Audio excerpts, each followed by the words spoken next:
আসসালামু আলাইকুম, সবাইকে শুভ সকাল। আশা করি সবাই অনেক ভালো আছেন। আমিও আলহামদুলিল্লাহ অনেক ভালো আছি। তো আপনারা কালকে রাত্রে অনেকেই মেসেঞ্জারে নক করছেন যে বর্তমানে মালদ্বীপের কি অবস্থা, মালদ্বীপ আসতে কত টাকা লাগে, মালদ্বীপ কি কাজে আসা যায়, এরকম অনেক কিছুই বলছেন।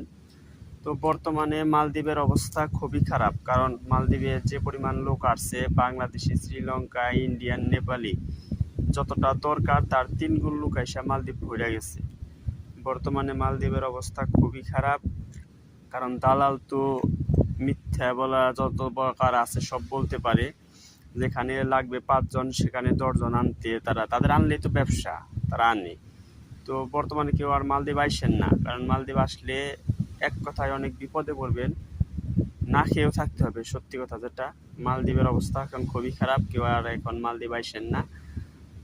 মালদ্বীপ যদি পরিস্থিতি ভালো হয় অবশ্যই আমি আপনাদেরকে জানাবো, সবাইকে জানাবো। বর্তমানে এই পরিস্থিতির মালদ্বীপ কেউ আর আইসেন না।